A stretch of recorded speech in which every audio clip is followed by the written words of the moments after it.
In 1998, global communication came close to a silent breakdown that most people never noticed. There was no explosion, no warning, and no visible crisis. A single satellite drifting out of control nearly disconnected critical systems around the world. At the time, satellites had become a hidden foundation of modern infrastructure. Television broadcasting, financial data transfer, paging networks, and corporate communications depended on stable orbital systems. Many of these services relied on only a few major satellites, and redundancy was limited. One failure could affect millions of users at once. One of the most important satellites was Galaxy 4, operated by PanAmSat. It handled a large portion of communication traffic across North America. Most critically, it carried about 40% of all paging traffic in the United States. Pagers were essential for hospitals, emergency services, technicians, and government agencies. Galaxy 4 was not a backup system.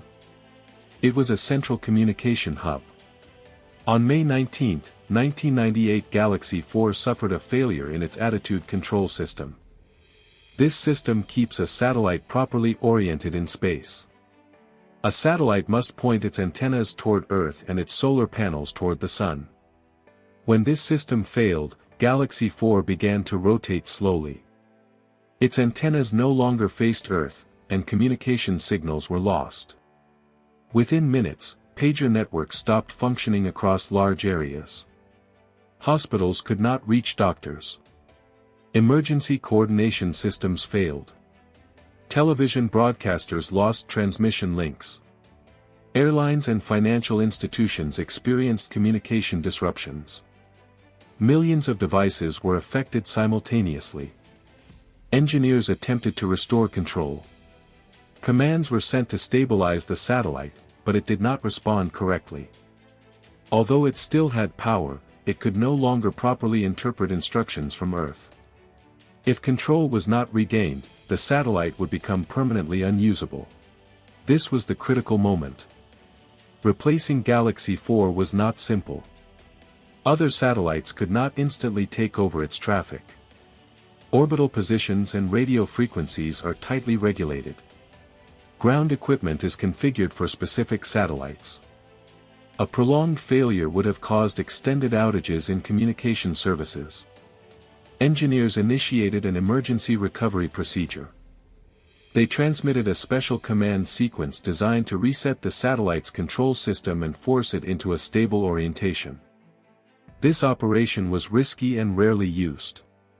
If it failed, the satellite would be lost. For several hours nothing changed. Then Galaxy 4 responded. Its rotation slowed. Its antennas partially realigned toward Earth. Communication links began to return. Paging networks resumed. Broadcasting and data transmission stabilized. Total failure was avoided. Later analysis showed that faulty orientation sensors had misled the satellite's computer about its position in space. The control system applied incorrect corrections, making the problem worse. The satellite trusted its sensors completely. When those sensors failed, the entire system failed with them. If Galaxy 4 had been lost permanently, pager networks would have remained offline for weeks. Hospitals would lose reliable contact systems. Emergency coordination would weaken. Broadcasting schedules would collapse in multiple regions. Financial data transfers would slow. Business operations dependent on instant communication would be disrupted. The impact would not have been dramatic chaos but a widespread loss of reliability and efficiency across critical services. After the incident, satellite operators redesigned their networks. Communication traffic was spread across multiple satellites. Automatic rerouting systems were improved. Dependence on any single spacecraft was reduced. The satellite failure almost cut off global communications because modern systems had concentrated too much responsibility into one machine. The world stayed connected because control was restored just before it was permanently lost.